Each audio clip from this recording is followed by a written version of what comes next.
Good evening, everyone. Thank you for joining us and welcome to the 57th session of Majlis Al Khonji. Please allow me to introduce our guest for this interesting session, Dr. Abdullah Abbas Al Bahrani, an Omani economist based in the United States of America. He is an associate professor of economics and director of the Center for Economic Education at Northern Kentucky University. His work is at the intersection of academia and policy. He serves on the Kentucky Financial Empowerment Committee, which is focused on increased financial and economic well-being of Kentucky citizens through financial awareness. He also serves as an economic advisor to governments and businesses. Dr. Abdullah is also recognized for his teaching. He is the 2020 recipient of the Kenneth Elzinga Teaching Award. Congratulations, Dr. Abdullah, for this achievement, and welcome again to Majlis Al Khonji. And I would like also to welcome our session moderator, Mr. Michael Hansen, the CEO of Al Khonji Group. Mr. Mike, over to you and to Dr. Abdullah. Thank you very much. A very big thank you also to His Excellency Mr. Khalil Al Khonji and the Majlis virtual Al Khonji session. And a very big welcome to all of you, Excellencies, ladies and gentlemen. This is a really special occasion because Dr. Abdullah kindly graced us with his presence and comments about 9 months ago, actually on the 25th of April, 2020. And if you can cast your minds even back 9 months, such a lot has happened, whether it's global oil prices, global pandemic, in our own country, here in Oman, in our own community. I think we can be very proud of ourselves. The smooth transition to His Majesty Sultan Haytham. The stability that we enjoy. The great country of Oman and its infrastructure and its great young talent. I don't want to say too much because Dr. Abdullah is going to take us through the last 9 months and what we have to look forward to. But important to remember, he said 9 months ago, with this opportunity, this gift of, if we can call it, second renaissance, but the need to look at policies to allow Oman to grow from within, to be sensitive on actions, specifics, such as taxation. We do live in a neighborhood. We are not alone. To think about how our valuable revenues, our valuable earnings are spent and allocated. The importance of the private sector, the SMEs, the MNEs. Dr. Abdullah, Ahlan wa sahlan. Welcome, it's so nice to see you. And please, the floor is over to you. Thank you so much, Mike, for the introduction. Thank you to Your Excellency Khalil for creating this environment in where we exchange ideas and dialogue and communicate. Thank you for the organizers for making this a simple environment for us to discuss.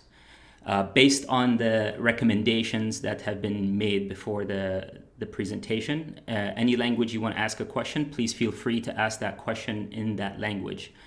I will feel free to answer the question the best way I can answer it, whichever language I'm best capable of doing that.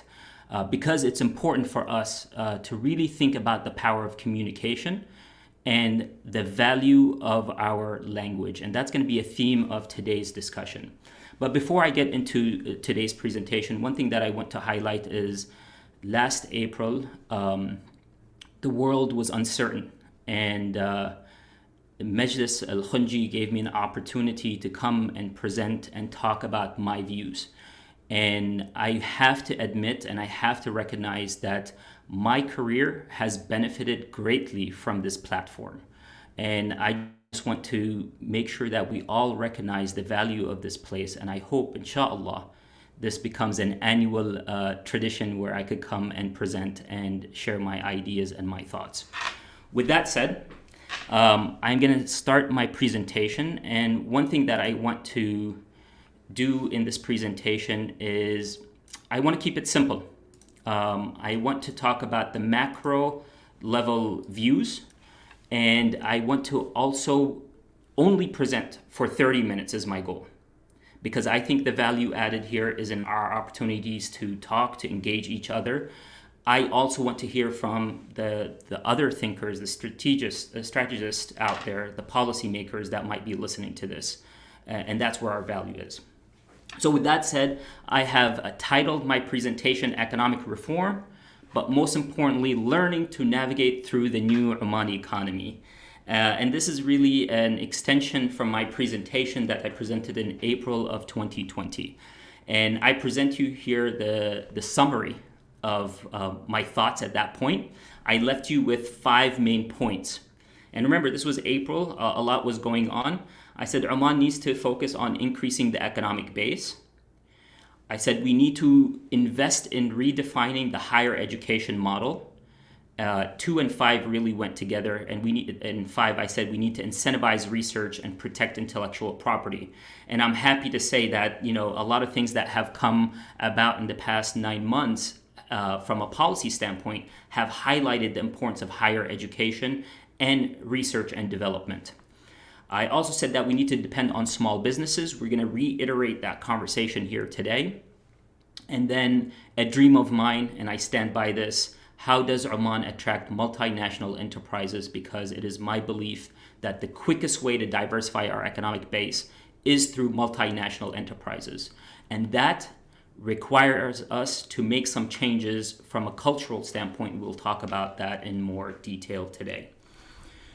So the summary of the presentation for today is we're going to talk about the biggest challenges ahead. We're going to talk about recommendations for moving forward with confidence. And I'm using that language deliberately. That is the language that we are communicating through our social media. At least the Ministry of Economy is using the hashtag moving forward with confidence. So what do we need to move forward with confidence?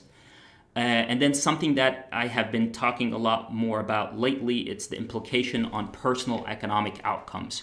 We have done an amazing job, and I will say this, if there's one thing that you take away from today's conversation is the economic policy that has been implemented starting June, July, has been sound, economically sound. The question that we need to ask ourselves now is, what are the implications on personal economic outcomes? And this is an area that is the highlight of today's discussion. So I want to start with a short story. December 2019, I was sitting across from an economist in what I thought was a conversation, later on turned out to be a job interview.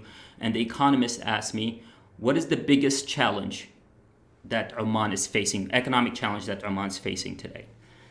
This was December 2019, and my response to them was, Oman is not facing economic challenges. The economic theory is not the challenge. The challenge that we're facing is the social contract is changing in Oman, and we are not communicating the economic outcome of that social contract change. And I stand by that today more than ever. It has been the catalyst for a lot of things that I do, a lot of the initiatives. How do we educate the economic populace, the population of Oman, about the changes that are happening so they can make the best choices for themselves? And the reason I talk about personal choice here is the relationship between government and citizen is changing as we go. We've seen a lot of changes that have happened. Historically, I would define Omani's government to citizen relationship as a paternal government, where the government wanted to protect the people and provide for the people in every aspect, whether it was needed or not. Education, health, retirement, every aspect was government driven. But if you read Vision 2040 and you go through the 10th five-year plan, you will start to see language that talks about the role of individual decision-making, private enterprise, the role of market economics or capitalism. And I'm a big believer that all of these are important for innovation and economic growth. The question, though, as we start to make this shift is the citizen prepared to make those decisions? When we start to talk about market economics, there's going to be a lot of volatility in the market. There's ups and downs. There's business cycles. Is the Omani citizen or resident ready to navigate through those ups and downs? And that's an area that I want to highlight today, because I think we need more resources in educating the average Omani on economics and how to navigate market economics. So what do we need to move forward with confidence? As I said, the economics is sound. I love everything that is coming out. There's 4 areas where I would like to see some efforts being highlighted. So if we're going to move forward with confidence, we have to recognize that uncertainty in the world is high today. Okay, COVID-19 from a global standpoint has increased uncertainty. Oil prices in the Gulf region have increased uncertainty. And in the context of Oman specifically, we're seeing the government restructure, new policymakers in, and their intentions are not known in the market. So that creates a little bit of uncertainty. We've also seen aggressive austerity measures. And what we mean by austerity measures is we've cut spending, government spending drastically, which was a wise decision given where we were from a wage bill standpoint. But that aggressive behavior raises questions about what is the next step, what happens next. And we're seeing a lot of new initiatives come out, and I applaud the initiatives. Can these government units work together more closely rather than the silo format? And then finally, from a policy standpoint, we have an amazing Vision 2040. We're starting to develop great goals for the next 5 years.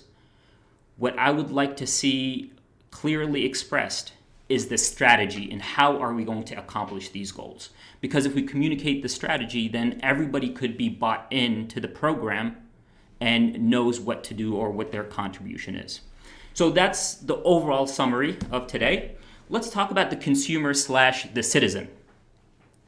So we're seeing a lot of changes in Oman. We've seen the change in the minimum wage laws. We've seen introduction of unemployment insurance, which are, from an economic standpoint, all great. However, the issue is the average citizen in Oman, and I use the average here to talk about there's different abilities and understandings of economics. We need to increase awareness of economics and what the role of government is in this new structure. One thing that I would like to see is economic education and financial literacy be an important part of our curriculum. So anybody in the K through 12 education, Ministry of Education, if you're here, or Ministry of Higher Education, what are we doing to prepare individuals to operate in a new economy where the role of government is less paternal, and a government that provides the basic needs, but then it's on the individual to decide what they want, right? So that's the economic education aspect. We also need to invest in better career guidance and human capital development. And one thing that we saw with the elimination of the tiered minimum wage structure is we saw a response from the community, from the citizens, that this means that the value of education has diminished. And it's contrary, it's the opposite of that. By eliminating the wage tiers, the value of professional development and developing your skills has actually increased, right? Because now you're not just getting a degree to get a pay increase.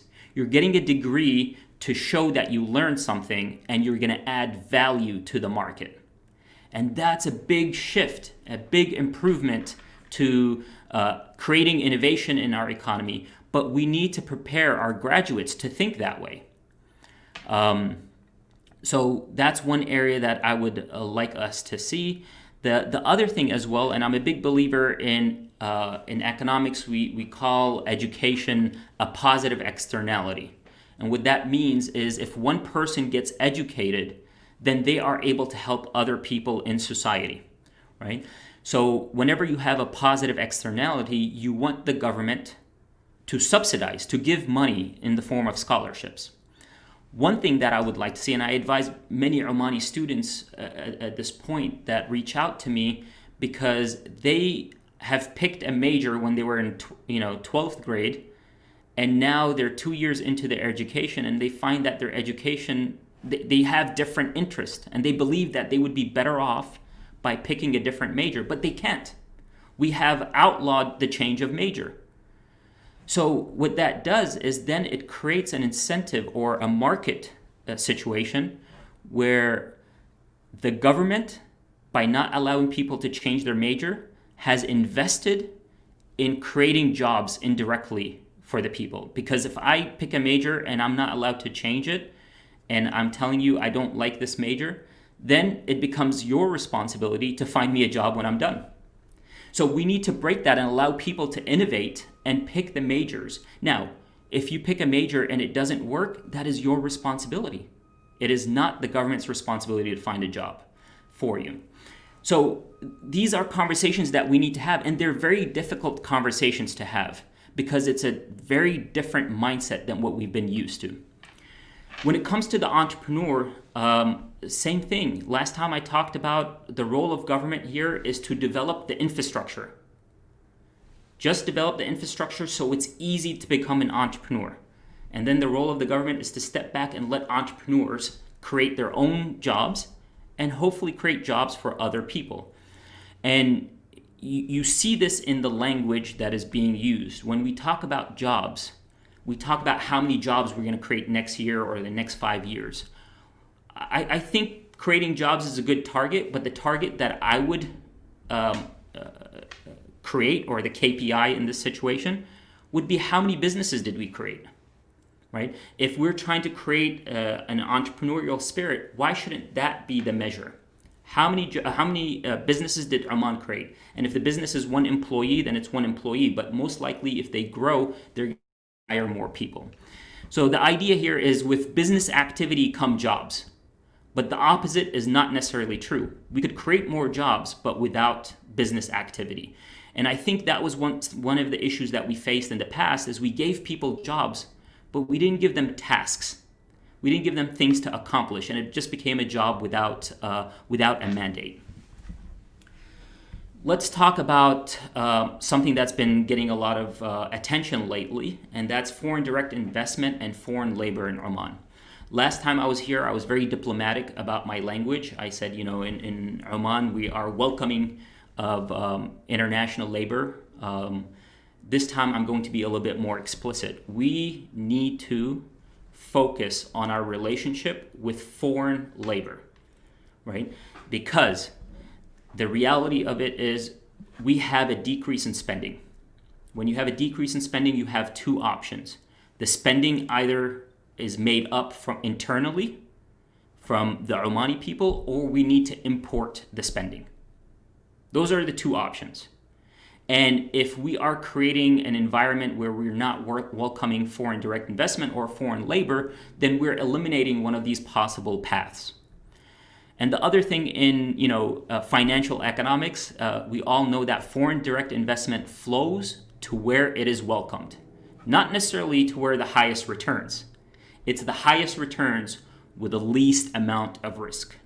So if our language is not attractive, then we could have the highest returns, but money will not flow. So we really need to redefine the expat relationship.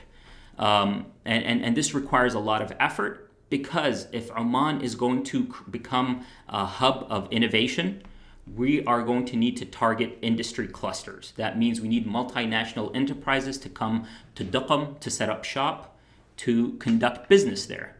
So this is an area, it's contentious. You see it on social media, but it's an area where we need to invest in to make sure that we have a clear message that we are sharing with the world. Because if we don't have a clear message, it's going to be difficult to attract foreign direct investment. And also, when we talk about foreign direct investment, we need to talk about how do we get people to spend money here in Oman. There was a discussion on the WhatsApp groups, one of the economy groups, and everybody was pointing at Dubai and saying, how does Dubai attract so many people to come purchase land and invest in Dubai. Well, one of the biggest differences, there's a path to residency in Dubai, right? And that's something that we need to think about in Oman. If I am an expat and I come to work in Oman and I'm on a short-term visa, there is no incentive for me to invest in Oman, whether it's the job itself, whether it is investing in the community. So how do we create an environment where people want to spend their money in Oman and train our citizens and our youth as well? Let's shift to the role of policymakers, and I'll pick up the speed here a little bit just to make sure that I maintain my promise of 30 minutes. We're going to talk about vision, goals to strategy, the role of evidence-based policy, and communication to build trust. So when we talk about vision, just to be clear, to me that is what we hope to achieve in the long run. This is Vision 2040. It's a path where we hope to go. Goals are targets that are measurable, achievable, and realistic, right? The strategy is the plan to achieve those goals. How are we going to accomplish it? So if we're going to create 27,000 jobs in the next year, that's a goal. It goes with employing more Omanis, which is a vision. The strategy is, how are we going to accomplish that? What is the path to making that happen, right? And I'm sure there is a strategy. The question is, has it been made public to the people so they know how to follow that strategy and how we get to the vision? The other place, and as a researcher, I've said this on many different platforms in the past, we really need to develop evidence-based policy. And what I mean by that is policy that is based on rigorous evaluation of information and data. That means we need data. And one thing that I have struggled with is getting, observational or unit level data in Oman to conduct the research, to provide the evidence. Whenever we talk about data in Oman, we're talking about macro data. What is GDP, unemployment? But we need more individual-based data. Who went to college? When they came back, where did they work? Where did they live? And this data is available. It's just we're not utilizing it to conduct the research. And when it comes to the policy decision making, there's really three types of policy decision making. Opinion-based policy making, and this is usually followed by, somebody makes a policy recommendation. When you ask them why, they say, based on my experience, right? So that's opinion-based. And then you have evidence-influenced policy, which is the example of, in Malaysia, this worked. In Singapore, they did this. So it's policy based on what other people have done, maybe some evidence influencing that. Evidence-based is based on your local context. When we decrease the minimum wage in Oman, what happened to employment, right? So that becomes more based on our local context. And that's where we need more researchers. And I put myself in that bucket. I need to be doing more here. And I'm willing to do more. What I need is the data. Because without data, none of this is possible. And then when it comes to evidence-based policy making, we really need to put this 6-point method that I've been working on how to actually implement effective policy and get public buy-in. And the 6 steps are to identify a problem, right? Whatever the problem is. And the identification of the problem should include citizen buy-in as well. They should be vocalizing what the problem is. And pointing out problems is not something that we should be avoiding.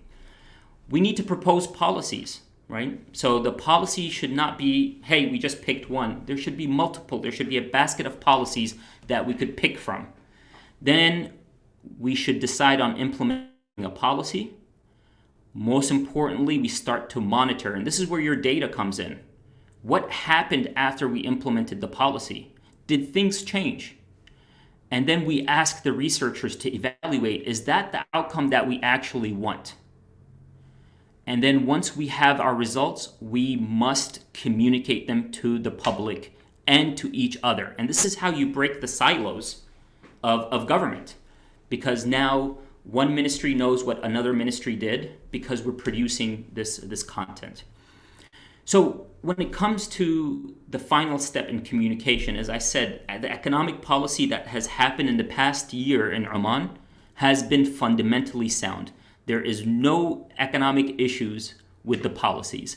I might disagree between a VAT or the timing of a VAT versus an income tax, but a tax was needed. The crediting agencies required us to implement a tax, and given that requirement, we had to implement one. The critical area is we need to get buy-in from the citizens, and understanding of the economic trade-offs is critical for successful implementation. A lot of times when we implement policies, the citizen only thinks of the con, the bad side, right? And that's human nature. This happens everywhere in the world. It's not just an Omani issue. But when we're communicating that, we have to talk about the trade-offs, right? Every policy has a trade-off. It has a pro, it has a con. And if we're only presenting the pro and we're not talking about the con, that's what creates mistrust or perception of inequity, right? So we have to be clear about the trade-offs and the fact that this is a difficult task. It is not easy. Eliminating the minimum wage tiers was not an easy task. And the citizens needed to know why that happened. My most viewed YouTube content is the minimum wage laws in Oman and the economics of it. And a lot of people reach out to me saying, now I understand it. And that should be part of our communication method in rolling out policy. And as I said, finally, this breaks the silos. So a lot of you are here for a forecast, and I wouldn't be an economist if I didn't provide a forecast of what happens in the next 6 months to a year. And like the stereotype goes, is most economists' forecasts are wrong. So take this with a grain of salt. The first thing that we have to recognize is there's a spending gap. The government used to spend X amount of riyals. It no longer spends that money. It has to save and reallocate its funds. But with the majority of business activity or economic activity in Oman being through the government, if we don't make up that gap, what's going to happen, and you're starting to see it already, is asset prices in Oman will fall, right? So home prices are going to fall, company values are going to fall. We're also going to see wages decrease. And in economics, we say that wages follow the marginal product of labor. In other words, wages are equal to the value that you bring to the company, to the country, however way you want to look at it. And I am a big believer that in 2008, 2011, and 2013, our wage increases that we implemented broke the relationship between productivity and wages. Our wages became too high.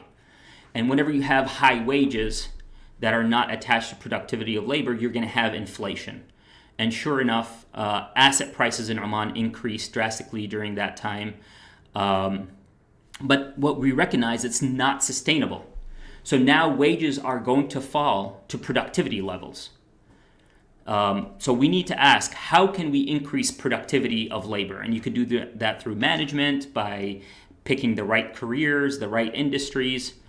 But the fall in asset prices and wages is a double-edged sword. There's a pro and a con to it. So let's talk about the pro. What's so great about falling asset prices and falling wages? The great thing about it is it's going to make Oman attractive to foreign investment. It's cheaper. It's cheaper to buy things now in Oman than it was a year ago. So we should see tourism increase. We should see our exports become more favorable. We should see Omani products become more favorable because now our imports are going to be a little bit more expensive. So if you're an Omani entrepreneur, this is the time for you to develop a product or a service for the market. The negative part of decreasing asset prices and wages is that means net worth is going to fall. Liquidity is going to fall in the economy. And if your revenue is falling, but you have debt in the form of loans and the liabilities are still the same value, that means we will start to see the delinquencies increase, bankruptcies increase. So that's an area that I'm keeping an eye on to see how the market responds to it. That is going to be a short-run pain that we need to think about. But the long-run benefits of decreasing asset prices and wages are going to offset that. We just have to get through the short-run pain. And then finally, the pension pressure in the short run. We have moved many people into retirement to reduce the wage bill, but we've increased our pension bill. And if we start to talk about individual choices and market design, people need to find an alternative to save their money that is not government run, right? So in the United States, there's 401ks, which are private retirement accounts with some help from your employer.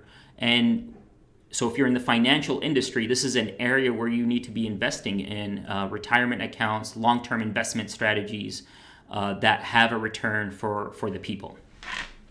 But this is an area that I'm concerned about is the stability of the pension system without additional liquidity or decreasing the benefits. So that's a summary of my presentation.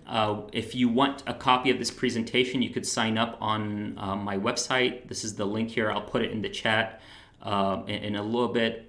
Just sign up, and then I'll send you all an email with the presentation.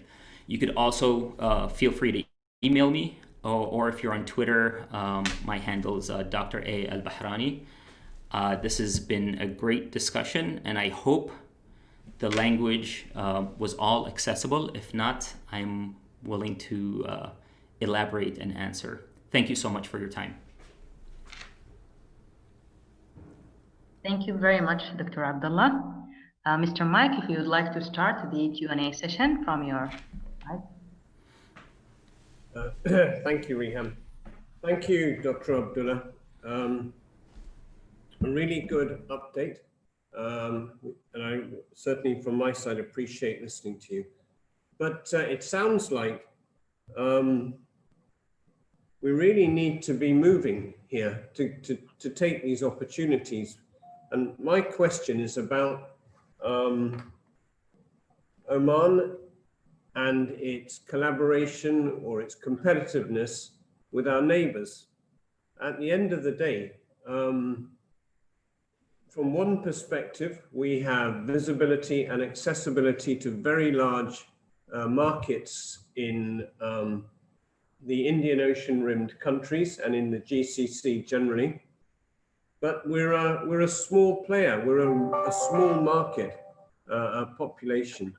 So my question is about what are the imperatives that we have to do to unleash labor, to participate in this economy, and for us to communicate across government bodies to rapidly break down silos and move to teamwork and collaboration in an aligned way that maximizes opportunity for us here in Oman, please. Sorry, I muted myself and didn't realize that. Great question. And I appreciate you asking the what or why we do. Usually, after I present in situations like this, the quickest and fastest response is, all you're proposing makes sense, but it doesn't work in Oman. And I never know why that's usually the response. And I want to change our questions to how do we accomplish this? What do we need to do? Think about how to solve the problem. So to answer your question, what is the number one comparative advantage that Oman has that cannot be replicated anywhere else? And luckily for us, it's geography, right?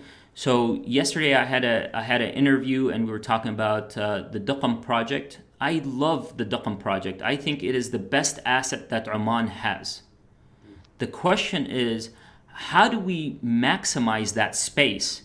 How do we make sure that every logistic hub or logistic company thinks of Duqm before it thinks of anywhere else, right? And I will go back to this question and I'll ask it often. Why isn't Amazon in Oman? Yeah. And till I have an answer to that, I'm going to ask that question, right? And I asked this question as well last time in Majlis Al Khonji, and no one has an answer. The answer that I once got via social media is, we want our own Omani companies.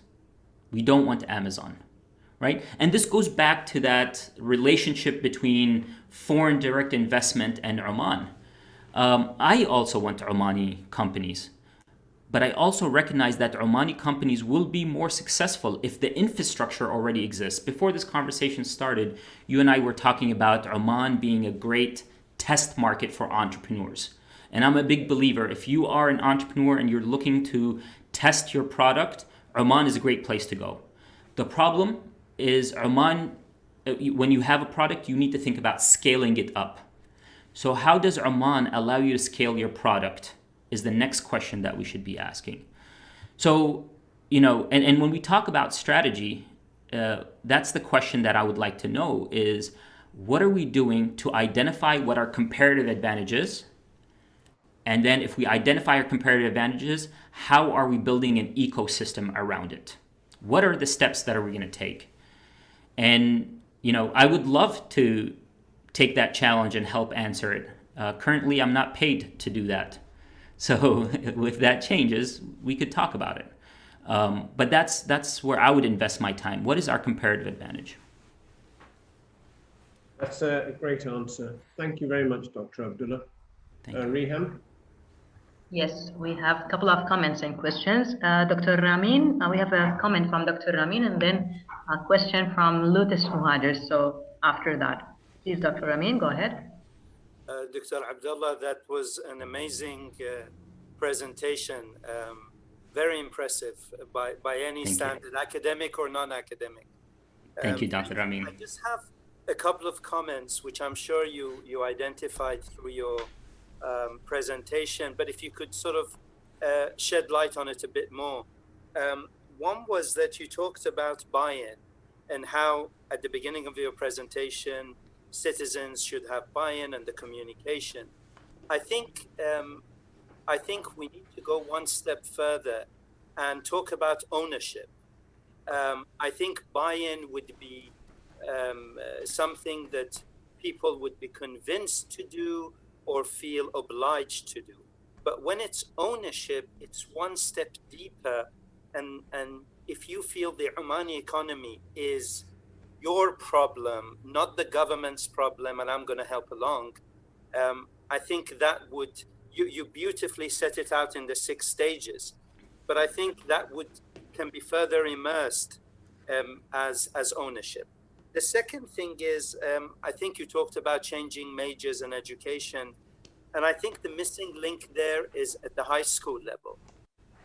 Changing studies, whether it's through any first year, second year, or whatever, is expensive. You would have wasted a certain amount of time, and the government cannot afford thousands of students to do that.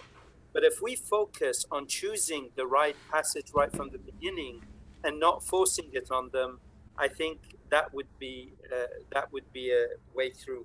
And my final comment is, when you talked about Duqm, I think when we talk about foreign investment in Oman, they need a complete package when they come to Oman. Duqm economically, the invest easy procedures and all the rest of it is fantastic. But things that they're doing at the moment is things like, I think there was I was worried about you, Dr. Abdullah. The sirens were getting stronger. Yeah, I live in a downtown area, so the sirens are going to be in the background. So I'll mute myself while you finish your sentence. No, that's okay. The Duqm issue, I think Duqm needs to come to life. And I think they're working on it. We're attracting rallies and international competitions. But I think when Jabal Ali, you mentioned Dubai, that's the only reason I'm mentioning it. No matter how fantastic Jabal Ali became, that wasn't what attracted people to Dubai. It was the whole package that your family, kids, employees would benefit from. So if that kind of an atmosphere, I'm not talking about Dubai, but I'm talking about a family package, so you don't really need to leave Duqm. Aramco did that in the deserts of Saudi Arabia to attract human resources. So, sorry, I went a bit too long, but I just wanted to comment on those. Thank you. I appreciate your comments, and I really appreciate your positive feedback on the presentation. Let me elaborate on a couple of the items that you said. With respect to buy-in versus ownership, I totally agree with what you were saying. Ownership is the place that we want to go to. The first step, as you mentioned, is buy-in. So can we initially start with the buy-in process, get that as part of the policymakers' thinking process and policy making process, and then eventually I hope that translates to ownership. But they are two different things, and I appreciate you for pointing that out. And then the question about, or the statement about higher education. I speak to that from a personal standpoint. I did 4 years of chemical engineering, right? And then it was difficult for me to switch. I eventually switched. I did a 5-year program and got my engineering degree, my economics degree. The question though, and when we talk about expense, is it more expensive to pay for an additional year of college? Or is it more expensive to have somebody that doesn't like their job for the rest of their lives? And that's the trade-off. That's the evaluation I want to have. Right? Because if we start to think about our college students and we want them to innovate, we want them to be entrepreneurs, that requires passion. That requires you working more hours than hours available in the day. And nobody's going to do that if they're in a job that they never wanted to be in. So when we talk about cost of education, I want to change the thought process and the equation there. It is not how much is it costing us today, but how much is it costing us in the next 30, 40 years? The final point that you made with respect to creating an ecosystem is the way I would put it around. It's very true. If we're looking to attract families, people that are stable and have family members in their house, they need schools. They need at least a grocery store. They need places to spend their time. So when we're thinking about Duqm, and to me Duqm is in its early stages of establishment, when we plan the city, can we plan a smart city? Can we plan a city that is conducive to public transportation? Muscat is not conducive to public transportation. But in Duqm, we get to design it however way we want. So why not take that opportunity and do it right from the first time around? Because it is, to me, our number one strategic move, and we should invest in it. And it was visionary to even think about it in the first place. And now we have to complete the task. Thank you for your points. Thank you. Thank you very much. We have another question from Lutus Muhajir. Please go ahead. Thank you, Dr. Abdullah, for that really thought-provoking and comprehensive presentation. My question or comment rather was around what you said about the increase of awareness, which also links to Dr. Ramin's comment. You said that, everybody's awareness needs to increase on why these changes are happening. And the way I see it, there's two sides to that. There's the long run versus the short run in terms of addressing this issue. So in the long run, perhaps it's raising, awareness from a very early stage in school so that students grow up with an understanding of why the government is making the decisions that it's making, why the economy works the way it works. But then there's the short run. So what are your thoughts on how to increase that awareness in the short run? And the second point I wanted to make was the conversations you guys just had on buy-in versus ownership.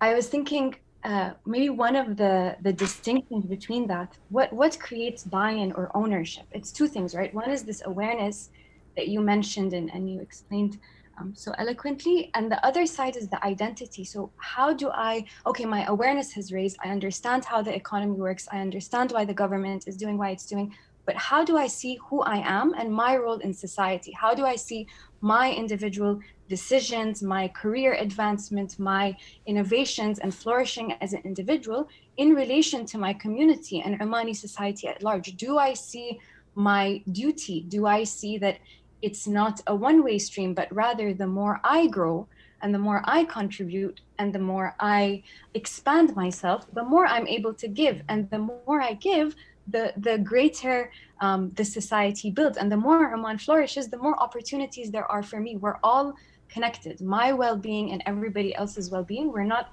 in competition, but rather everybody has to advance together for this to be successful. So I was just thinking of that in terms of identity and how we see ourselves in relation to others. But yes, if I wanted to hear what your thoughts were on this sort of long-term awareness raising versus short-term. Thank you for being here, and thank you for that comment and questions. You're totally correct. There should be a long-term plan on increasing economic awareness, and there should be a short-term plan. And you know, we could start to look around the world and what's happening with respect to economic education. And this is my area. You know, I often get asked, you know, Abdullah, how are you helping Oman? It's economic awareness and economic education. That is my role, and that's what I do best. So I could share with you a couple of things that are happening long-term internationally, or at least in my arena in the United States. The Federal Reserve Bank in the United States, which is the central bank of the United States, has an entire branch that is devoted to increasing K through 16 economic education awareness.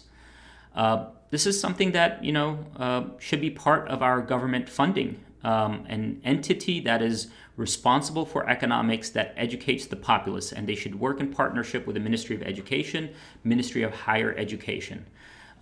These are all, this is the long-term path.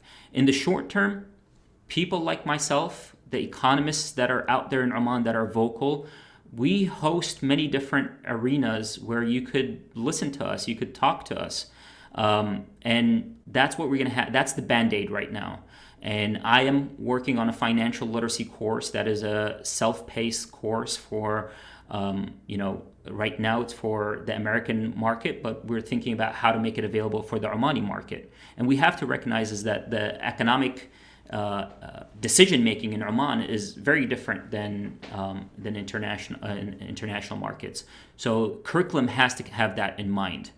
So it's not we just go buy something off the shelf and make it available for Omanis. It's not going to work that way. So that's the short-term Band-Aid, but we need a comprehensive long-term plan on how to increase financial awareness. I mean, it bothers me, and you know, this is more personal information maybe than in a webinar one would share, but it bothers me when I see recent graduates that just now got their jobs and go out and buy a BMW or Mercedes. Because financially, it's not sound. It's a depreciating asset. I would rather them invest their money in savings and building, but no one's having that discussion. The discussion we have, no one knows each other's income. We just see each other spending. So we compete on spending, and that's a downward spiral. So we need to raise awareness and just talk about it. And then with respect to buy-in and identity, yes, we all recognize that we have value to add to move Oman forward. We need to make that our mission.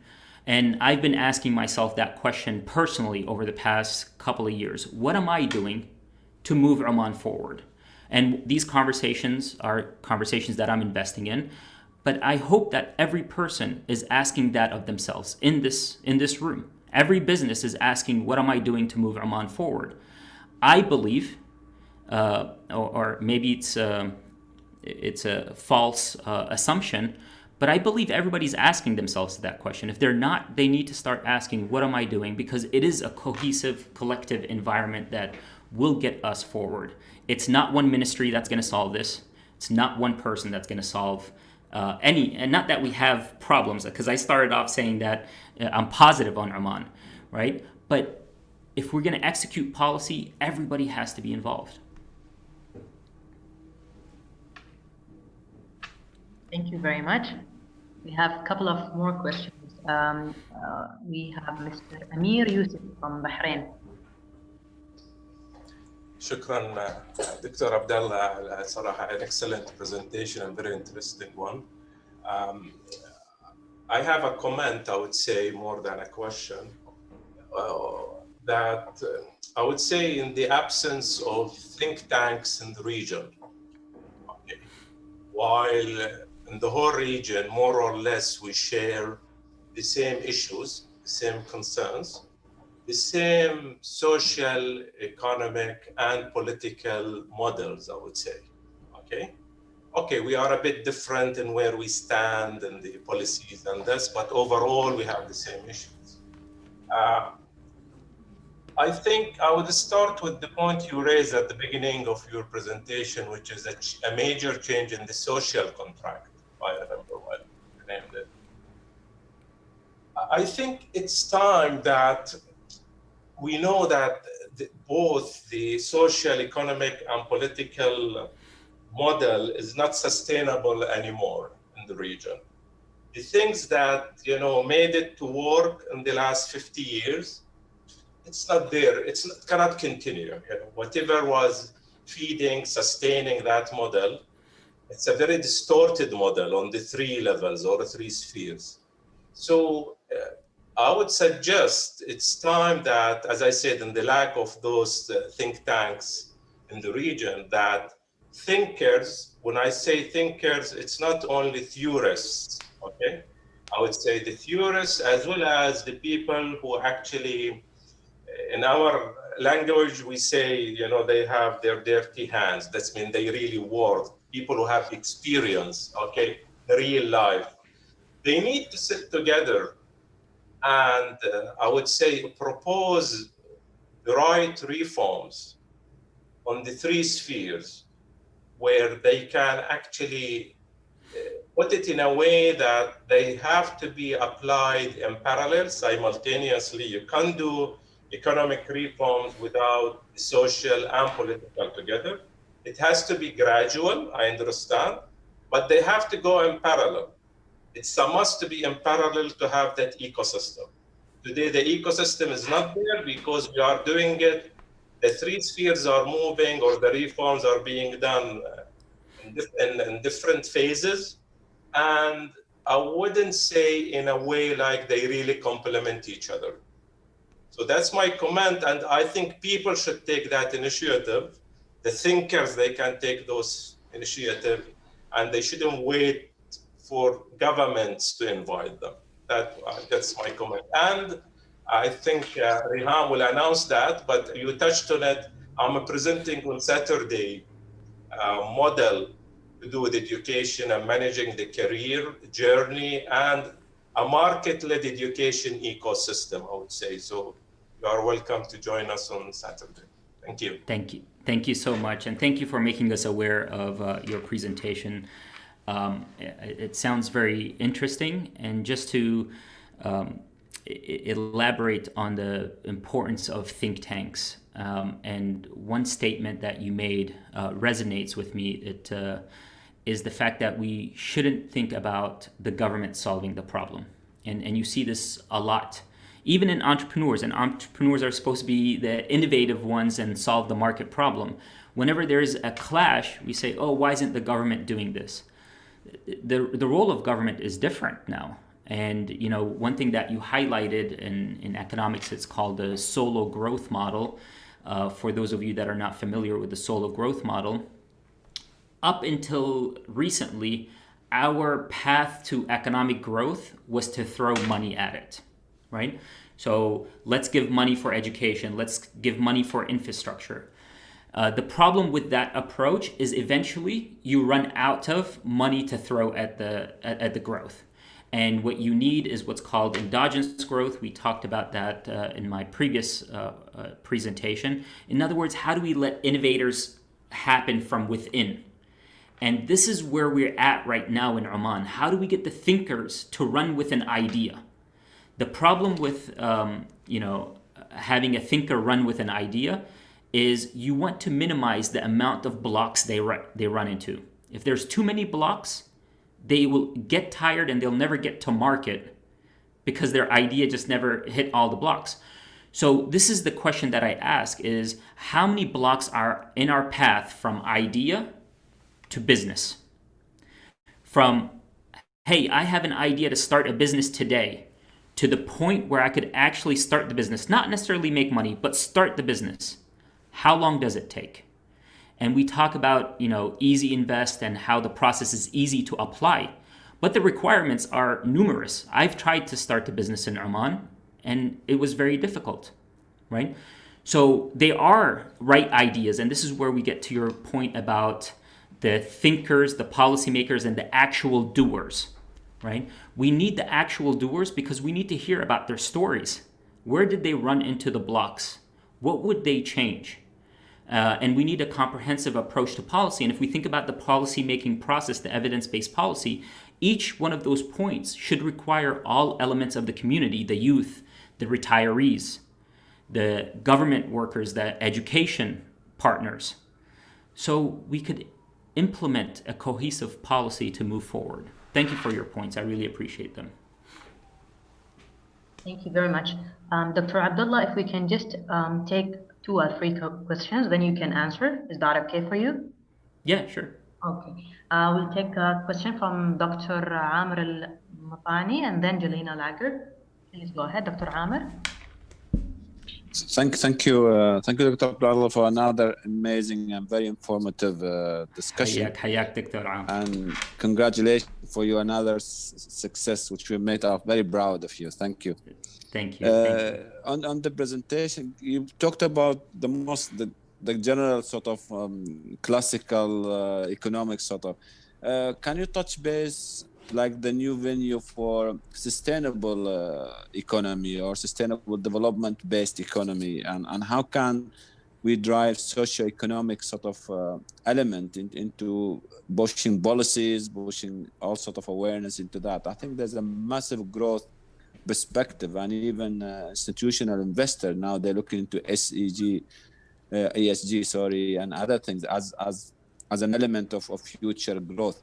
Have you looked into that, and what sort of model would fit Oman perspective into that sort of arena? Thank you.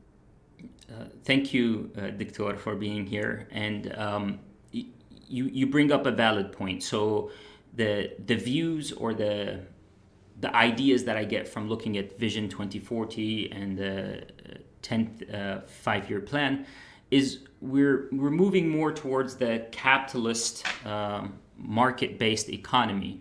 But even within the market-based economy, there's different layers of economic setup. So Oman can develop a sustainable economic plan, right? Or environmental, however way we decide it. But that's where the strategy comes in, right? We have to decide as we go towards our Vision 2040, which I believe all of us have here ownership and buy-in in. How are we going to reach there? And we could come up with multiple paths, but if the policymakers don't have that same path, then we'll end up on a different trajectory. So to answer your question is all of economic organization setups are still possible in Oman. It's going to be in the execution and how we implement them and the desires of the population. If as Omanis we want more environmental sustainable economics, then we will invest in that because now it's on us, right? So that's how I see it is we're going to have to listen to the Omanis and see exactly what they want to develop in their economy. Thank you very much. We'll move to Jelena Lager and then Dr. Nada Al-Ajmi. Thank you very much. Thank you very much. And thank you, Dr. Abdullah, for a wonderful, very insightful presentation, as always, I may add.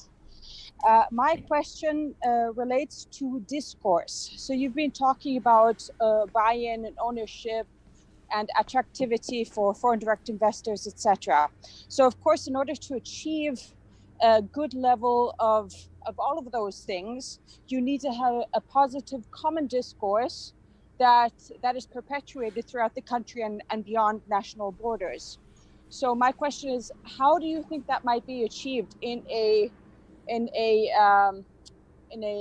global sense, or in a sense that would complement each other, so all parties would be kind of on board with what is being said? Yeah, thank you for pointing that out. That's one area that I would like to see more investment from a societal perspective, that having a debate, having a discussion is welcome. And that's how you actually make sure the ideas that make it to the top are good ideas. Because if we're not having that discourse, that engagement, that discussion, then any idea could make it to the top. And if we're implementing any idea that makes it to the top, then we might not be implementing the best ideas. That is where I say we require, or we need more of the social, the cultural discussion. So, we started this discussion about, at the beginning of the talk, His Excellency Khalil mentioned that there's a guest that would not attend this talk because I speak in English. That's their choice, right? But what ends up happening is that's one less view that we're listening to. And how do we get as many views as possible to engage in the discussion, no matter what the language is? And, I'm fine speaking any language in which we just want to discuss. But that's an example of this idea of, if something doesn't fit in my lane, then I don't want to hear it. And we need more listening, and we need more engagement. And some of it is not going to be pretty to hear. Some of it is going to be painful to hear. But we're not going to grow if we don't hear those things. So to answer your question, that's something as a society we need to invest in. Thank you very much, Dr. Abdullah. We'll move to Dr. Nada, and then next, Mr. Iyad Al-Sulaimi. Dr. Nada, please go ahead. Thank you, Dr. Abdullah, and congratulations again. I just want to build on some of the concepts and ask you a few questions very quickly. I believe before any challenge, there is always a sign. And during the challenge, or including the pandemic there is a message. And once we're in it, and once we move forward, there are many choices. And I could see your presentation referred to the signs through the data and analysts and their role in our society by highlighting these signs and preparing the society. And I can see as well that you highlighted some of the choices by sharing the short run list of the slide that you shared with us about the short run lists of options or predicting the coming 6 months. So my question is, do we have reliable data analysts in Oman who can prepare us more to really make Vision 2040 in your academic expertise opinion? And my second question is, how can we share all these valuable information in a language that is more accessible? Now, you said here there is a role of the economists who are open to talk, to communicate, to share all of that, but not everyone would have the privilege or the knowledge of how to access economists. And not everyone would have the privilege to participate in such a honorable gathering. So how can we make all this information accessible to everyone in a simple language? And this is a question that has always preoccupied my mind. And that's what I try to always do in my own business or career path, is to make it accessible, whatever knowledge or information I have, to make it accessible to everyone comes across my path. And a little bit move of the academic language. I mean, with all due respect, I would consider myself as also being an academic, even though I've changed my career now. But I always say academics have that duty on the shoulder to really make the knowledge they have accessible to the wider society. And if they are successful in that, then I salute every that's the level where I can measure myself as an academic. And thank you for being a role model in that.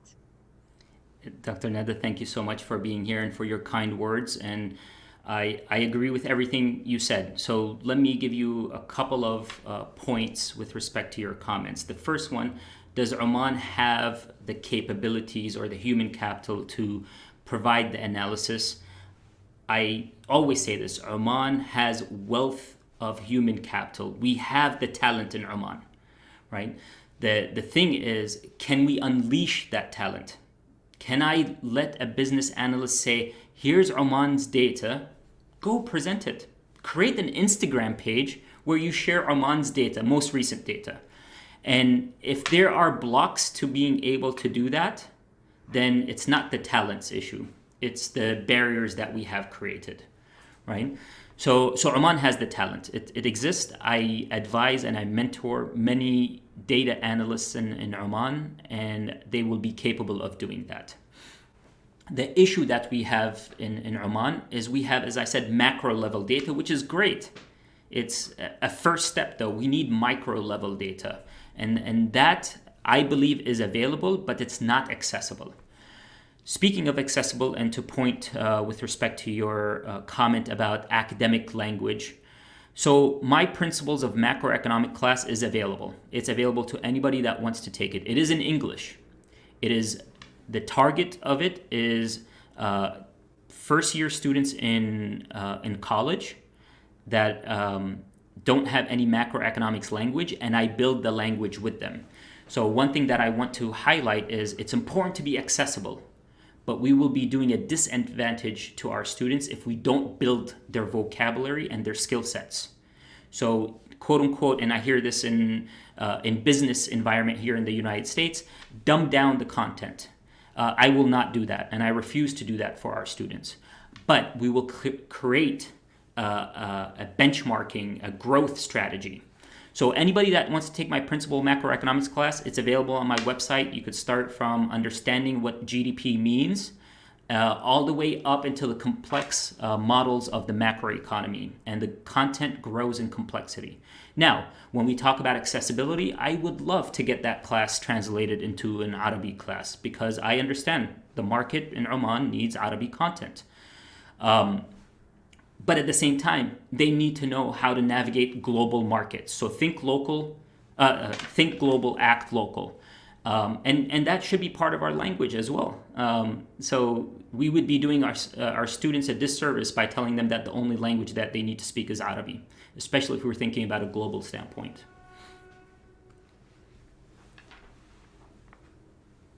Thank you very much. We'll take more questions. Mr. Iyad Sulaimi. Assalamu alaikum. Thank you, Dr. Abdullah, for your interesting presentation. I just have one question about your last comment in your main presentation. You said that in our physical budget for 2021, the government spending is going to decrease, and it's going to decrease maybe more in the future. And that's mean we need to be more careful about our spending and more efficient. But what I have observed so far is that because of some social consequences, the government cannot stop doing some of the projects, because that's mean like laying down some employees, or like stemming some contracts, and this is really affect our efficiency. So how can we be like more efficient? I know like economists call the economy the dismal science, and that means sometimes we have to do something that people will not like. But at the end of the day, we are looking for sustainability, and we are looking for something that's better for Oman. So how can we make sure that we do the right thing with the limited amount of resources we have now to make a sustainable economy in Oman? Thank you, Iyad, for being here. You bring up a great point about economics in general, but life in general as well. There is no action without trade-offs. everything has a trade-off, and sometimes I think we forget that because we assume that there is an option that doesn't have any consequences, and that's not true. So with respect to our budget, the decisions that we're having to make right now in the short run are historical decisions. They're based on things and commitments that we invested in the past. So we are going to have trade-offs right now. We are not going to be able to invest in education as much as we would like, for instance, just to give you a hypothetical example, as much as we would like, because we have committed on capital infrastructure budget items. And those need to get done. What I would like moving forward is thinking about spending money on, one, we have to define as a culture, what do we mean by necessity? What do we mean by the government provides what it needs to provide? And that is a conversation that as citizens we need to have, and it doesn't matter what the decision is, but we have to make a decision. So is healthcare a right? Right? Is education a right? Our jobs are right? We have to make those difficult decisions, because if we don't make those difficult decisions, then we're not making any decision at all. And once we decide on those, then we need to think about how to allocate funds towards those. So before we even get to spending, we have to ask the question, as a society, what do we value? And this is, to go on a personal finance aspect of it, this is a question each of us individually should be asking in our household. It's not where you spend the money. It's how's your spending in reference to your preferences and objectives. So we have to start with the preferences and objectives first before we start thinking about how to spend it. And since the social contract is changing, this is a good time to ask, what do Omanis really want? Do you want roads and an amazing highway, an amazing airport? Or do you want an amazing education system, right? There's trade-offs. Every riyal we spend in an airport, we can't spend in education. We can't spend that riyal twice. And we have to recognize that. Thank you very much, Dr. Abdullah. We still have a couple of more questions. So I'll move to Mr. Tim. Doctor, nice to see you. Thank you very much for a great presentation. Thank you for being here. You mentioned about the 2040 vision. There are two particular elements there. One is creating a society of creative individuals and a competitive economy. How do you sort of see that with looking where you were talking about lower wages coming in? How do we attract? You were talking about foreign direct investment and bringing in foreign talent. How do you see, or what do you see needs to be done in order to attract more talent, to allow the talented individuals that we already have in Oman? We have a lot of well-educated, a lot of money's been spent on education, but in my view, we also need external talent and know-how to bring into the country to assist us in developing the areas and helping these entrepreneurs who need assistance in bringing new ideas to market. Yeah, so great points. A couple of items to agree with you and a couple of items to challenge some of those thoughts. And I'll be playing both sides of the same coin here. So when we talk about attracting foreign direct investment, there needs to be an expectation that is assigned with that foreign direct investment, right? And we see it in the United States, in Cincinnati, Ohio. For a while, they were trying to attract the second headquarter of Amazon. And I was able to see some of the incentive packages that were introduced. And these are long-term commitments. These are commitments with an idea of developing the local workforce as well, right? An idea of how much money stays within the economy. But these are all things that are part of the leverage and the negotiation to attract foreign direct investment. And we have to be explicit. What is it that we want to maximize when we bring in new companies? And some companies, we might have a different strategy than others. But I'm a big believer that we all benefit from exchange of ideas and learning from each other. Let me play the other side of it, and this is the Omani youth sentiment that I see on social media. The expat that comes to Oman is not invested in training me to take their job, right? And I think there's a valid argument there because we haven't created the incentive mechanism for the expat to invest in the Omani. Because if the expat invests in the Omani, what happens? The expat gets out of a job.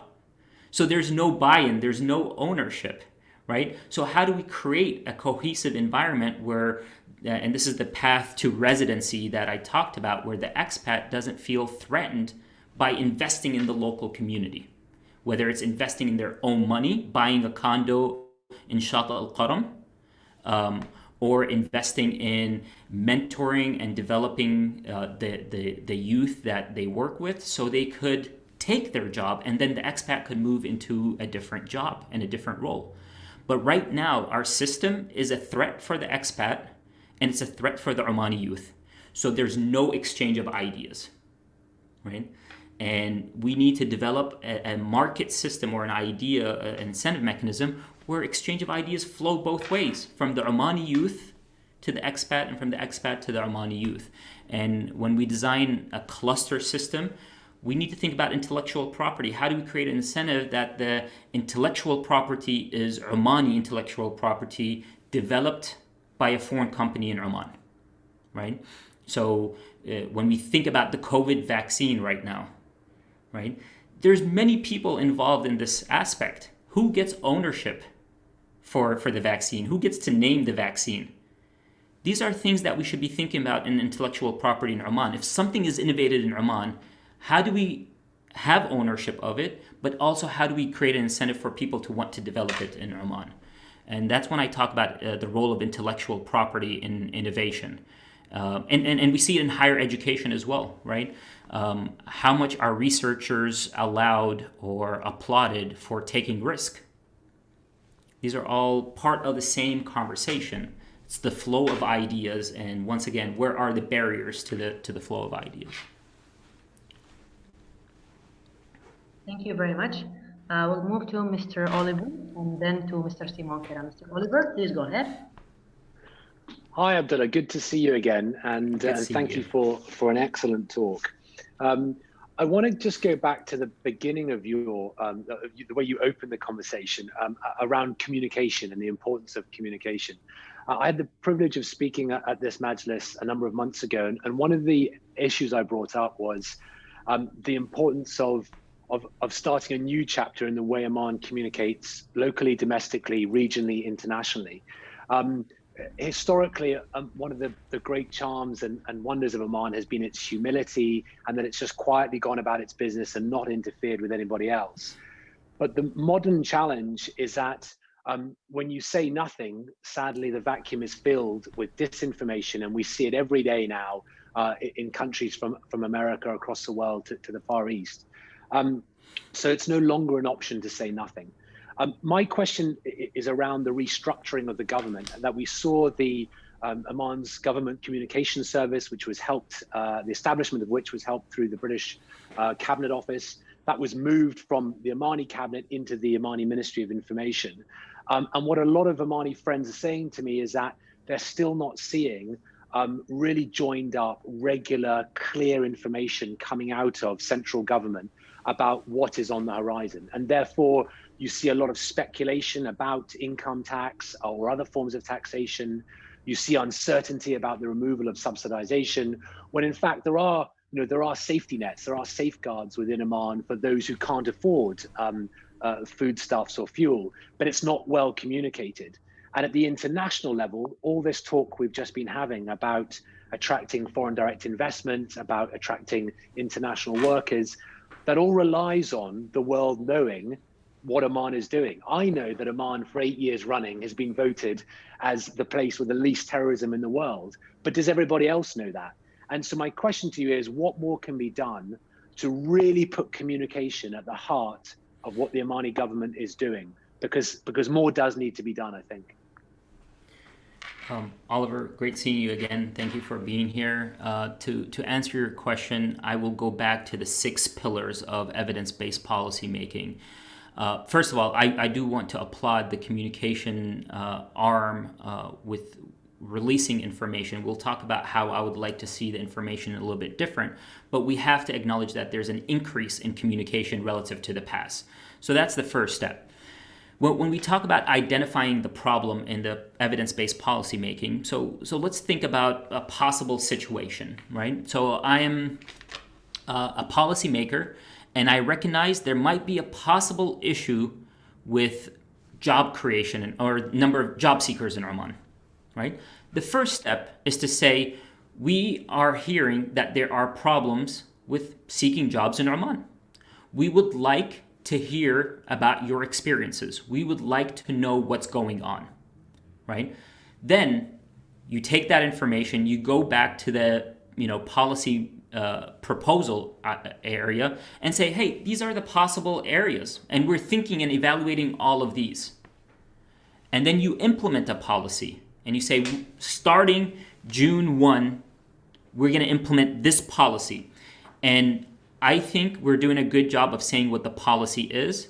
I will take it a step further, and this is the questions that I receive as an economist that is accessible to people, is how does this policy impact me, right? They understand a policy was implemented, but they don't understand how it impacts them. So part of that communication is saying, according to our studies, we see A possibility or B possibility or C possibility. That's involving, that's getting the buy-in, the ownership, the identity aspect. And then whatever the results are, so let's speed this up to the evaluation standpoint, whatever the outcome is, we need to report it. The problem with evidence-based policy that is not well implemented is if the answer is bad news, we hide it under the rug, and then that's where the mistrust comes in, right? No policy is perfect. There's a lot of things that happen internationally in the UK or the United States where somebody thinks that they have an amazing policy, they implement it, and the outcome doesn't work. And in economics, it has a term, the law of unintended consequences. It happens. We have to admit that we made a mistake. But right now, there's no incentive to admit that we've made a mistake. Taking risk is actually a bad thing in this situation when it comes to communication. So going back to what we need to do with respect to communication, I would love to see, going back to economic education, how is this policy going to impact your life, right? So we had a policy that impacted my family closely, retirement age, right? The retirement policy.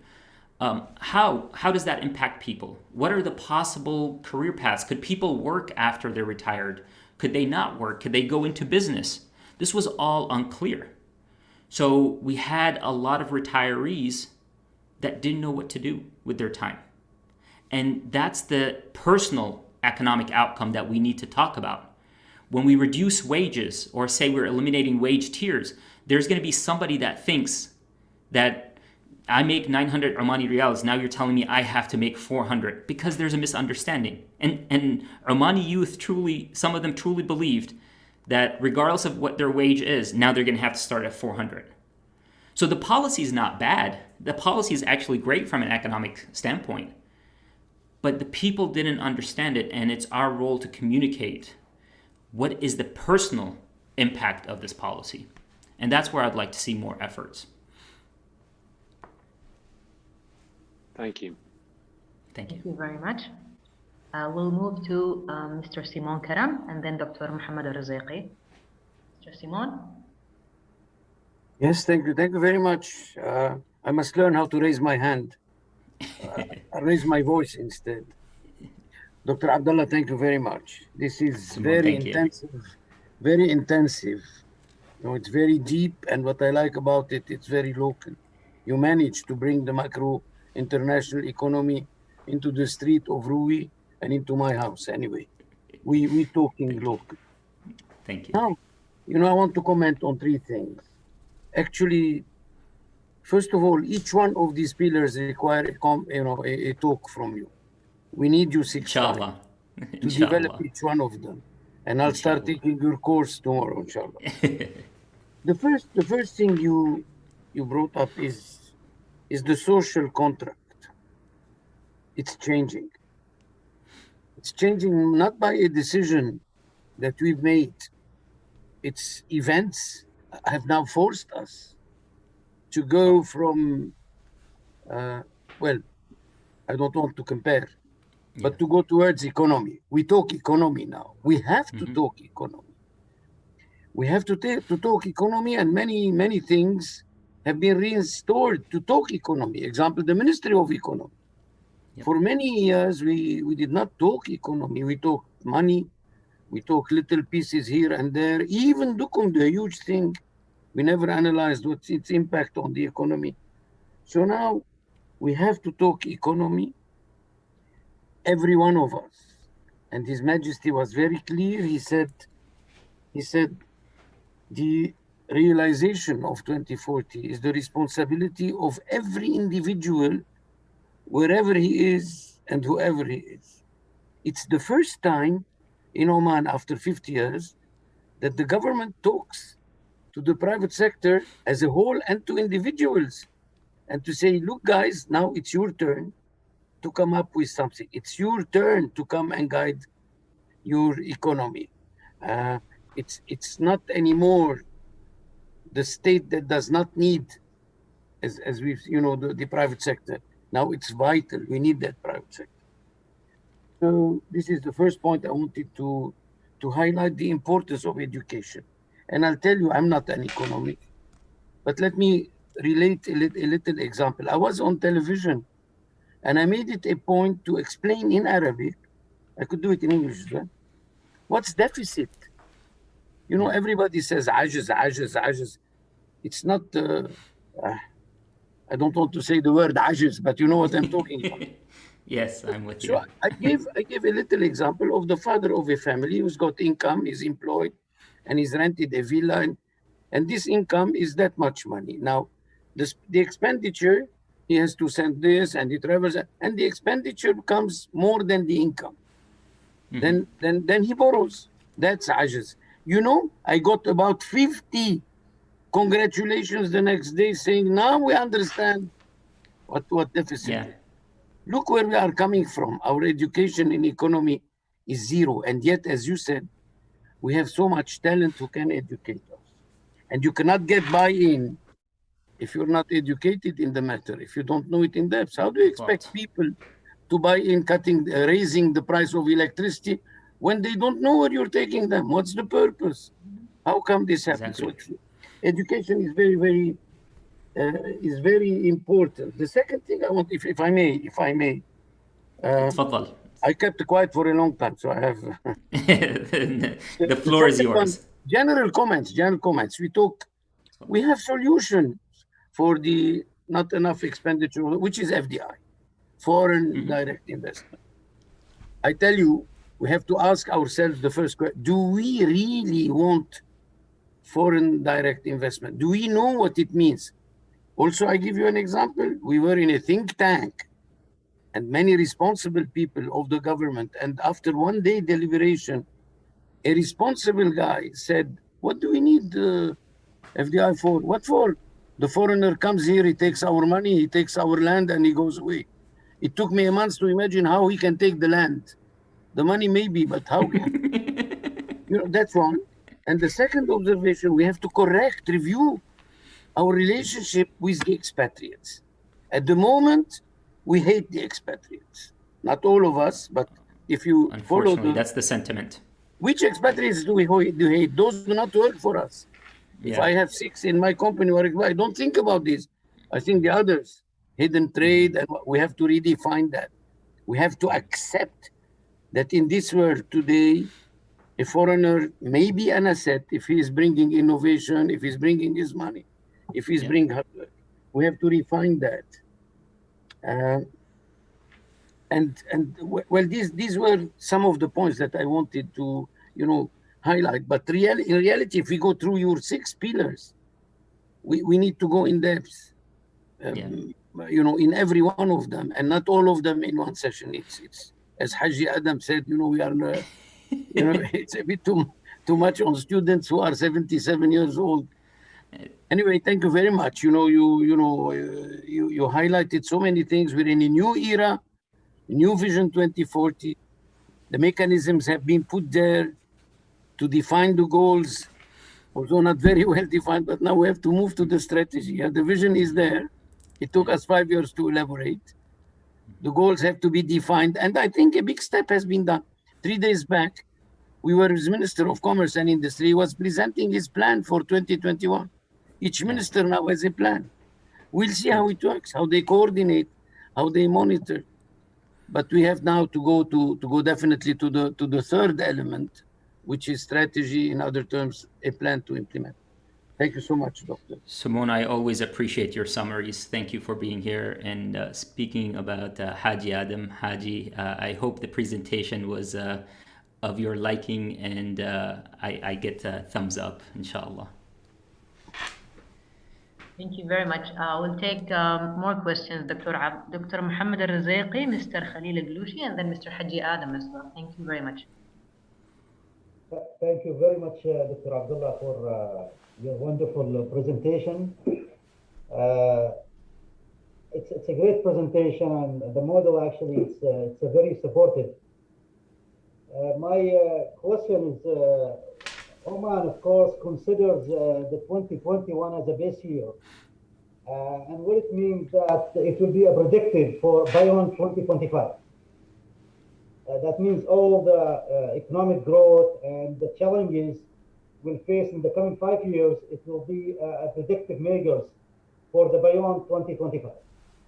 And of course, toward the vision 2040 after that. And at the same time, we know Oman cannot perform alone. It works in a world. So the world becomes like a village, and Oman cannot work alone. It means even for the foreign direct investment, it diffuses to the country from the nearby and sometimes from broader. It means from international communities or maybe international businesses. And in your slides, you mentioned that the businesses could trigger employment. So if we have more businesses, that means it could also be indirectly or maybe even directly solving the shortage of employment and the unemployment percentage in the country. Now my question, there are lots of transformation that happens in the region, in the Gulf and outside far from the Gulf states.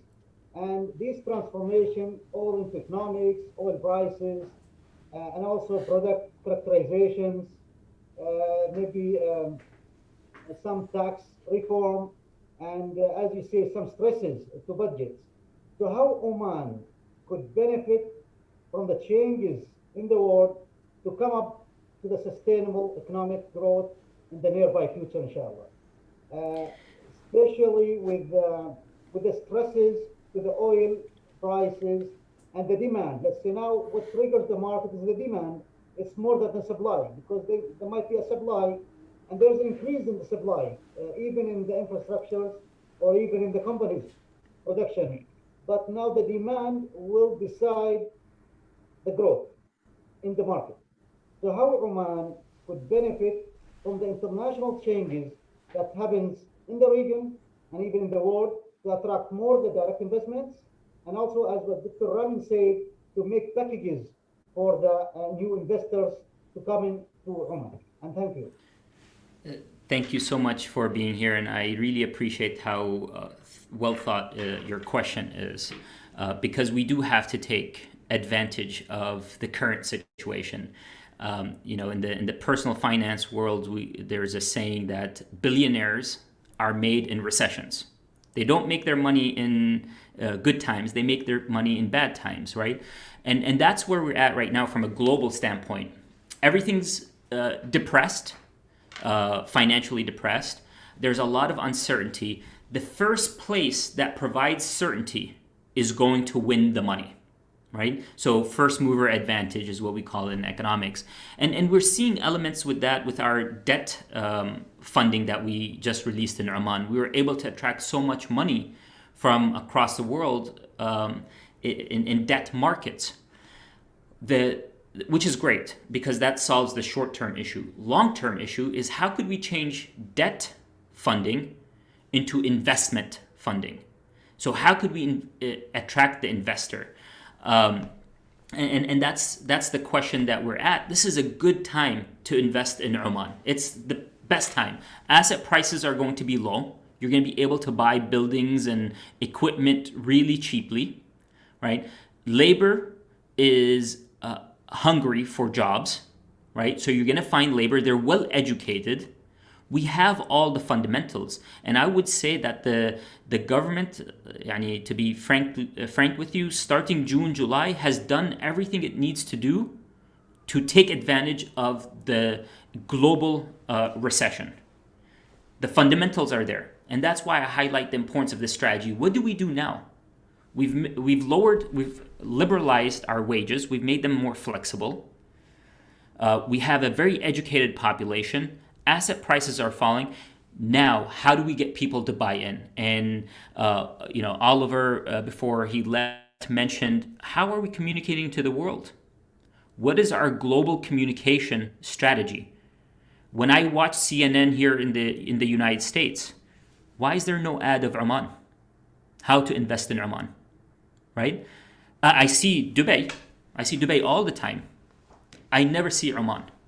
And that's why I say it's really important for us to think global and act local. We need to be thinking about the American investor that right now their market is, their stock market is doing well, but the other markets are not doing well. How do we get those funds into Muscat, right? How do we get those multinational enterprises right now that are thinking when this recession is over, global trade is going to increase? Right? How do we get them to think about Duqm and Muscat? We know that our hotels are going to be really cheap for the next 2-3 years. How are we communicating to the international tourist to think about Oman? These are all under communication, and all of these require strategy. We need a group of people thinking about these and thinking about how to get that dollar, that euro, into Muscat. And it can't be, oh, we're going to get it. We're going to increase tourism. That's not a strategy. That's a goal or a vision. What is the actual strategy? That's where we need to be investing our time. Thank you very much. Mr. Khalil Al-Blushi.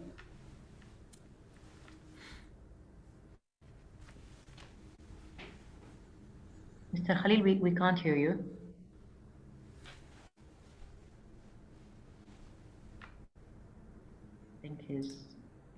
Are you with us, Mr. Khalil? Okay.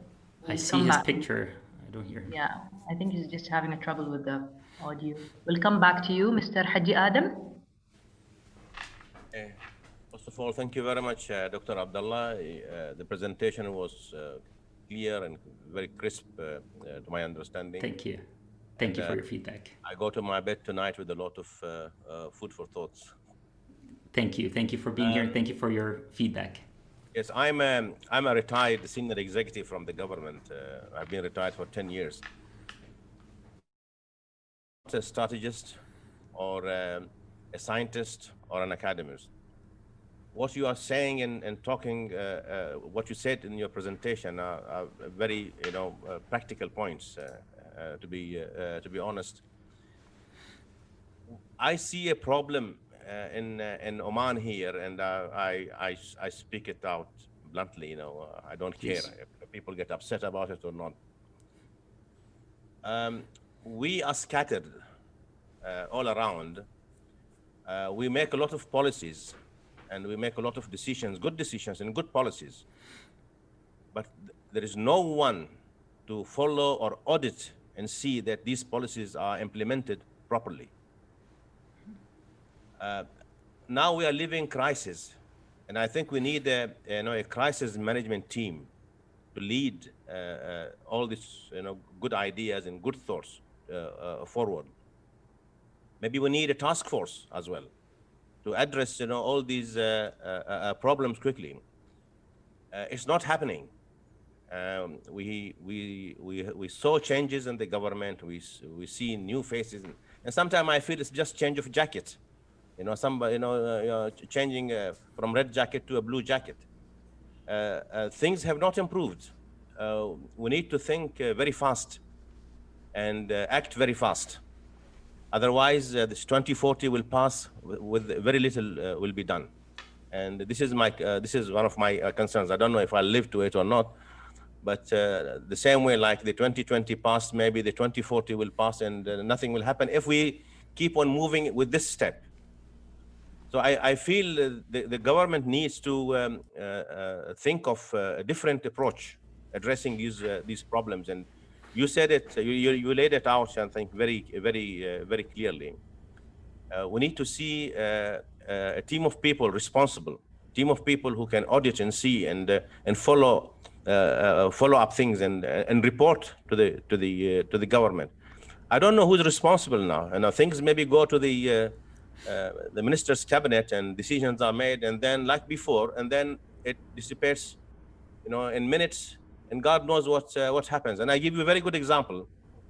While we are living all these crises, economic crises, last December 29th, immigration issued a decision and stopped those who were exempted living outside Oman or left during the COVID time. They canceled the exemptions. On 29th, they announced it, and on 1st, they had to implement it. And this caused a big problem. And then people started complaining, and they fall back again to the old decision with more complications in order to get your people to come back. So these are the sort of things that are happening, and the government. I don't know, but I feel, unless we fix this sort of problems, unless we have a body responsible following up, making sure that whatever decision, we have no shortage of policies. We have a lot of policies, and a lot of policies are in the drawers and locked, and nobody cares, and nobody is responsible.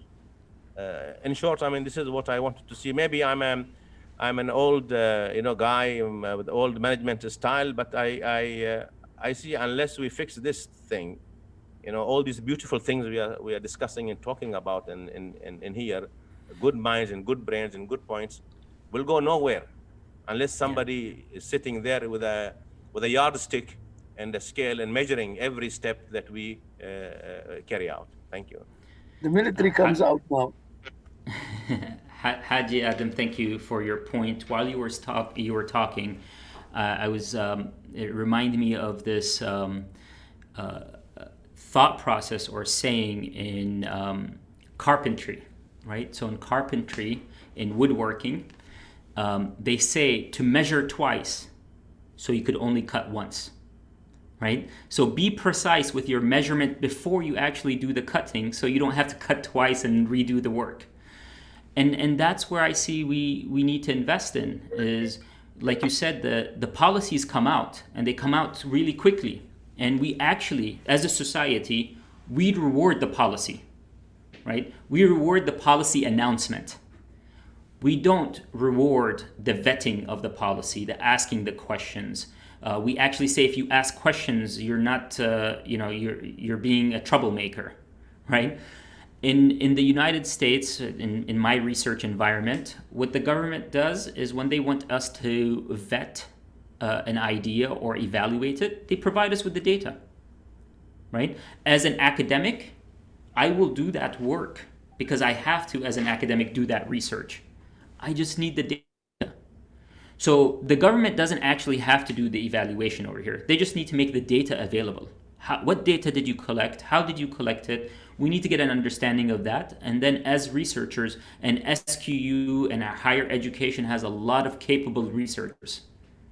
Make that data available, and you'll get free analysis from these academics as they publish their research, right?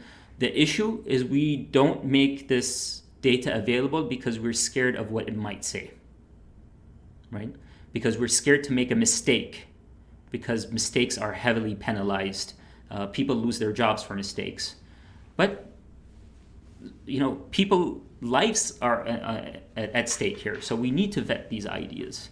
So to answer it, we don't even have to create a think tank, or we just need to make the data accessible, and the researchers, the academics that we as Omanis have invested in so much over the years will do the job for us. Thank you very much, Mr. Khalid Al-Baluchi, and then Mr. Abdul Wahab. Good evening. Can you hear me now? Yes. I hear you perfectly. Excellent. Thank you, Dr. Abdullah. Mubarak Alik. Probably slightly covered my point, but I go back to the evidence-based policy making. When you're explaining it, I could relate to Vision 2040. It took long time, or relatively long time to make, so it wasn't a quick. It had the identification part, the planning, the strategy. Every strategic direction has KPIs and measurables and all the things that we discussed. What do we need? And it is published, widely published. The involvement and engagement of a lot of public was there, so the buy-in should be there. So it is perfectly fitting that theory. My thinking is going to compare it to 2020. It was a completely different environment, ecosystem was completely different, but if you fast forward to 2038 and 2 years left, what do we need for these things to be achieved, or at least a good percentage of it to be achieved? Now it is there, it is available. The auditing part people talked about, I think the press and the public should be the auditors.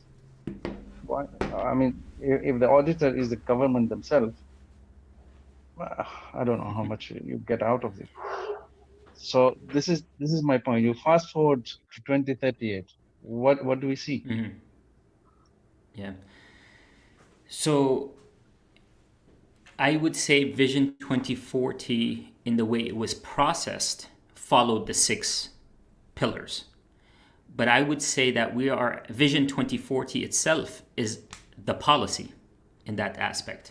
So on an annual basis, we need to be monitoring. Did we accomplish step 1 of 40? What is step 1? And that's where the strategy comes in, right? We evaluate it, right? So step 1 is already going to be complicated because of COVID and oil prices. What did we accomplish? Did we hit our job target, our business target, whatever it is we decided? And we need to do this on an annual basis, right? Five-year plans are great. 1-year plans are better, right? So how do we create micro steps to our macro goal? And I don't see, personally, I don't see the micro strategy right now, right?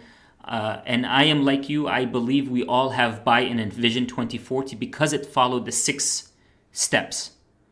But Vision 2040 is a long-run, long-lasting document that requires micro steps. And that's where I want our policymakers to be focused on the micro steps. As I said, I love the fact that we reduced our minimum wage complexities. But the question that I asked myself before that is, how many people does this apply to? Right? How many people were hindered before we actually changed the policy, by the policy? And after we reduced the policy, how many people were helped? What was the market outcome? Everybody reached out to me, Dr. Abdullah, what's going to happen is my wages are now going to be 350 Omani riyals. Why do you think that? Because they said the minimum wage is 350. I told them average wage is going to fall. Economic theory says average wage is going to fall, right? But we're going to see more attachment between skills and wages. Now, this is a theoretical idea. I want to be able to say this is exactly what happened. and I cannot, because I don't have any data to say that, right? So if you give me the data, then I'll be able to tell you, I don't even need to know names, I don't need to know gender, I just need to know who got the job and what their qualifications are. What is their wage? What does their education look like? And the comment that I usually get is, just ask us and we'll give you the data. Khalil, I've asked every ministry, I've asked every data center. And whenever I ask for data, it's, oh, I'm not sure we have that. No one wants to give data. No one wants to give data. And we won't be able to evaluate and monitor success if the data doesn't exist. So to answer your question, if we continue on this path, 2038, we're going to say, oh, nothing got accomplished. Thank you very much. We'll say 2080. Sorry. We'll move to the last question. Mr. Abdullah, please go ahead. Thank you, Dr. Abdullah. Oh, you can hear me. Good. Okay. I hear you perfectly. Actually, my question was around the data, and I suppose you already, because, unless we have good data, and I probably would like to hear your advice, what can we do as a government in that term, making sure the data is there, how these policies, as you have rightly mentioned, at the micro level can be measured or thought of even before, even within the policy making process. So I would like your advice on that. Maybe need to hear also a couple of advice. You said you like Duqm, and Duqm is a good story, beautiful story. But for me, my thinking is we went about creating Duqm. What was our real purpose? Was it a petrochemical center? Was it a logistic hub? Was it a dry dock? What was the main thing, and then the things around it? And if that's clear to you, because you like Duqm, maybe for different reasons, I would like to hear from you, because again, it's one of the things that confuses me here. We do, like Haji Adam maybe said, we do many things, a lot of things. It's like having the magnifier and you're moving it all over, but it is not actually, doing the task you wanted to do.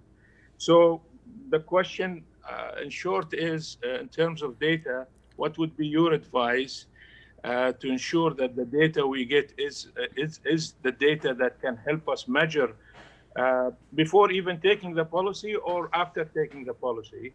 And maybe your thoughts on the Duqm in terms of what I thought. I mean, maybe one advice about Duqm, how should we think about Duqm in terms of attracting FDI or maybe building more on certain area? I know we're not proactive in this part, at least we here, not proactive. I don't want to say the whole region, but our neighbors are sometimes very proactive. They know what they want and they go looking for it. They already have an idea in mind, they go for looking for it. We are not, at least from my understanding, we are not taking that approach. So maybe you've already shed light on that, but I don't want to go further. Is my question clear, or my comment? Your question is clear, and I will answer them in two. I'll start with the Duqm one. You seem to be very passionate about that, so we'll start with that one. And to answer that question, I will talk a little bit about our neighbors. Our neighbors, you said that they know what they want to do. And I'm not sure that's the case, actually. I just think they have more money to throw at things that they don't know, right? So with more money, you could make more mistakes. You could experiment more. We don't have that privilege in Oman. So we have to be a little bit more cautious, more cost effective. So let's talk about the intention of Duqm. I honestly don't know the intention of why Duqm was developed, right? So I can't tell you I know the actual purpose of why Duqm was designed or strategically put in place. But what I could tell you is Duqm gives us a strategy in the sense that is a busy traffic area. And if you could save a cargo ship a day's worth of shipment or travel, you're saving them millions of dollars. I know that. If we save the world or firms millions of dollars a day, can Oman get a small piece of that? Right? So that's the way I think of it. And this cannot be replaced. It cannot be taken, as Simone said, they can't take the land, right? It's ours.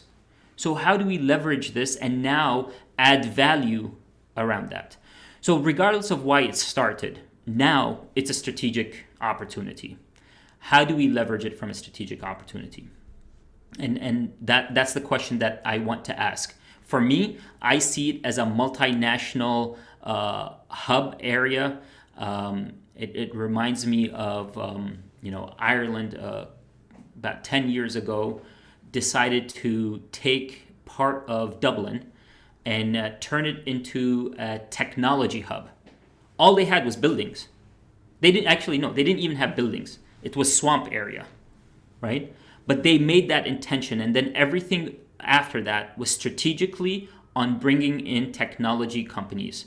So when I lived in Dublin, in my neighborhood, there was Google, Facebook, pretty much any tech software company was there, right? It took 10 years for it to happen. But each year they had measurables on how many jobs were created, both internal jobs and also how many jobs came from outside. Their tax subsidy, so they recognize that their comparative advantage is they speak English, and it was either between them or England to attract English-speaking companies. And England did not have the opportunity to give them tax breaks. And at that time, Dublin was cheaper. So they leveraged that. They got all the companies in there, and part of their investment strategy or scheme is to make sure that X amount of dollars have to be reinvested in workforce development within the economy, right? So now you're aligning incentives, and there's nothing that says Duqm can't do that. We just have to have the strategy to go with it. With respect to data, let's go back to majors and a question that we had earlier. So how many riyals do we spend per year sending Omani students abroad to study? I don't know. That's the first question. I don't know the answer to that. Who is going abroad? What are they studying? How many of them change their major, right? How many of them come back? Out of the ones that change their major and pick something that works better for them, are they having higher income compared to the people that were not allowed to change their major? Are sciences better than the arts? Are the creatives doing better or not? Educated women, are they finding jobs at a higher rate than women that didn't go to higher education? These are all questions that, as a labor economist, somebody that studies market, I would love to get my hands on this data. I just can't, right? Do people that study in the United States have higher market returns when they come back than people that live in, work in, or study in Australia? Do local Omani SQU students do better in the market than international students? And if that's the case, then we should invest more in SQU than investing in abroad, right? But then we would have evidence to support that argument. Now it's all opinion-based. Oh, I hired this SQU student and they were not ready for work. I hear this all the time. But then you ask them about the American educated student. Oh, they were not ready for the market. It sounds like it's not the student that's the problem. It's our expectation of what students need to be doing, right? So these are all things we need to move from opinion. Abdullah Al Bahrani thinks this to Abdullah Al Baharani found that by minimizing the barriers to minimum wage laws, we increase employment by 3% every year. That's more tangible. That tells a better story. So, yeah. And if you want to talk a little bit more about, I mean, this is a whole course on how to design data collection and, managing data and making it accessible to the public. I'd be happy to talk about that one day. Yeah, but I appreciate what you just said. I think we need to really improve how we collect data and how we use data. And I don't know at national level what is happening today in terms of making sure that data is, first of all, integrated. Again, the question of silos, because you already mentioned that. But yeah, I agree. I mean, Dublin is a good example of a city or a country knowing what it wants to do, where it fits, what competitive advantage it has. And I might challenge you on our neighbors not knowing, maybe having more money. I think I have at least the closest neighbor here. It knows what it wants to do throughout the year, some 20 years back, and it had structured the calendar of events, whether it is sports or exhibitions or whatever, shopping, whatever. And they are very clear how they want to do it and what they want. It's a service economy after all. But yeah, I think we could do, I mean, I personally think we have a competitive advantage as far as location, as far as geography, in terms of foreign policy, and number of other things that we have a competitive advantage. But I don't see the economy being an improvement in the economy as a result, or harnessing the competitive advantage, or working toward harnessing that competitive advantage into making economy. And so, yeah, thank you very much. Thank you so much. I appreciate it. Thank you very much. We just have a question came in from Mr. Ian Johnson. We'll take it, and then Mr. Mike will summarize this session. Thank you very much. Mr. Ian, are you still with us? Yes, I'm still here. Thank you, Dr. Abdullah, for that very insightful presentation today. Excellent sort of discussion as well. And thank you, Your Excellency Khalil, as well, for the very kind invitation. Dr. Abdullah, we haven't spoken before, but I work for HSBC's international banking team here in Oman. So your comments around foreign direct investment were particularly of interest to myself. However, actually, I'd just like to make one quick comment, which is in relation to the part where you spoke about financial education. So it was also a topic that Mr. Simon had highlighted earlier in the Q&A session. HSBC actually has a number of programs in this area as part of our social responsibilities towards the community here in Oman. A recent example is our Tatwa program. So it runs across schools in the region where we aim to promote business skills for some of the high school students. We have a few other programs that we discussed aimed at the different age levels. But maybe this is something we and anyone else on the call that's interested could explore in a follow-up discussion.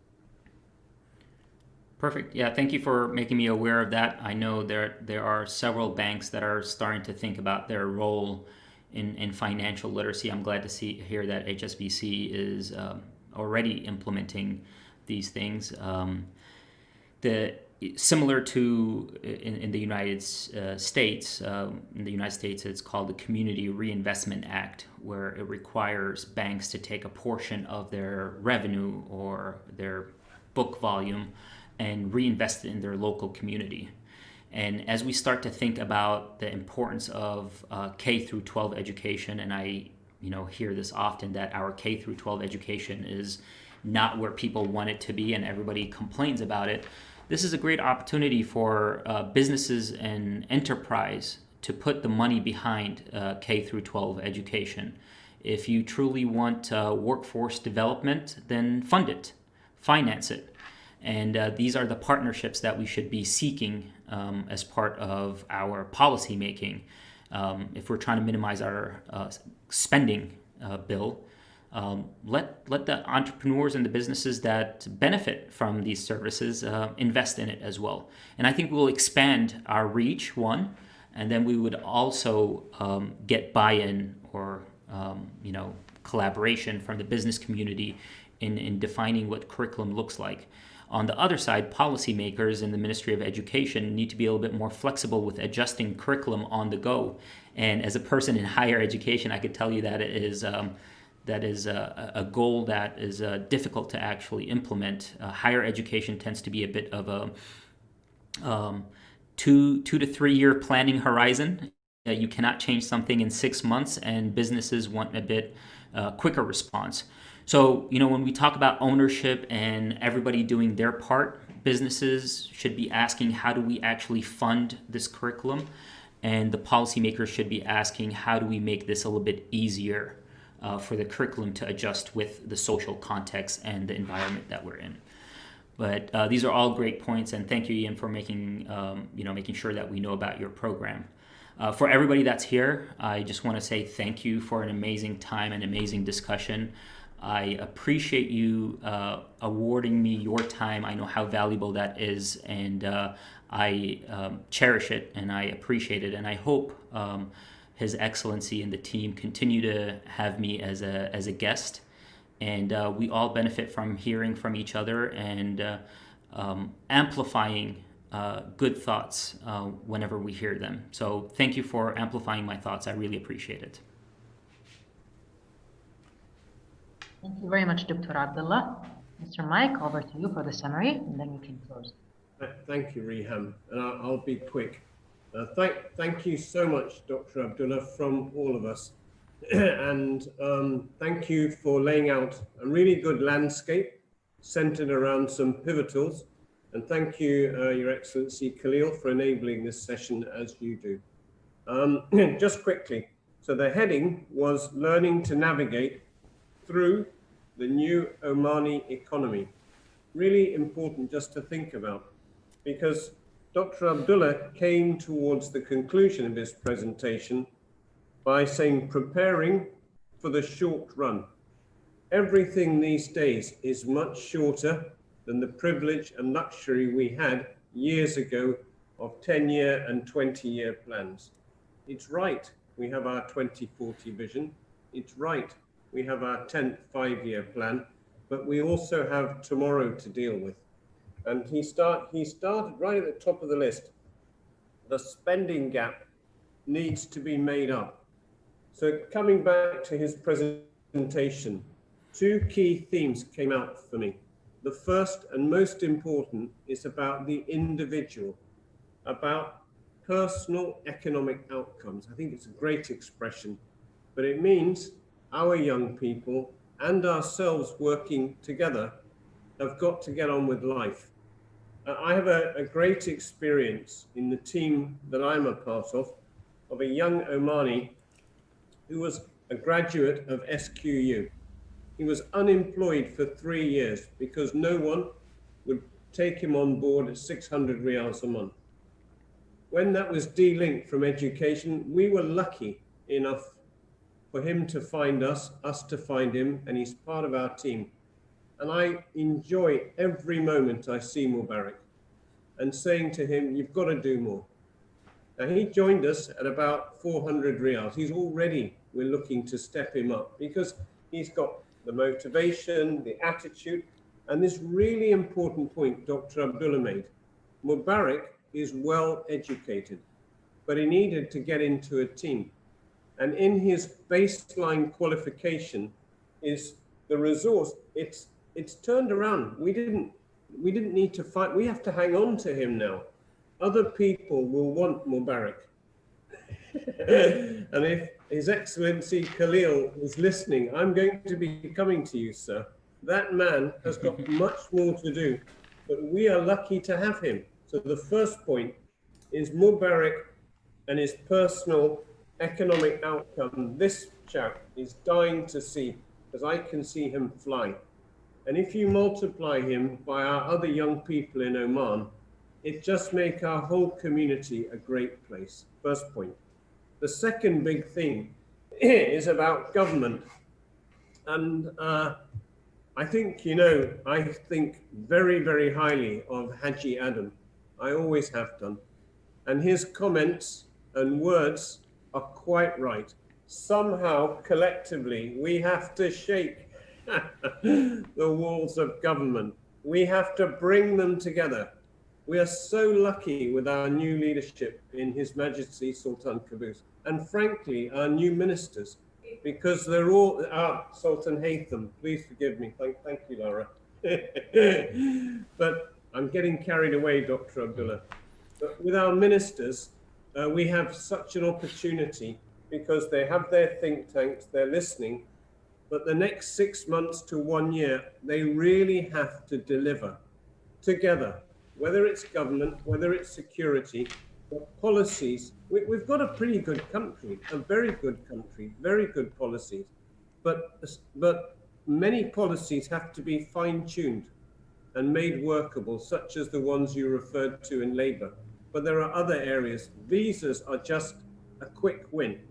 If we could get the people from the Emirates coming here on holiday and it was affordable and they were spending, we can bank 20 million riyals nearly every long holiday to our credit. Yeah, true. We have a beautiful country.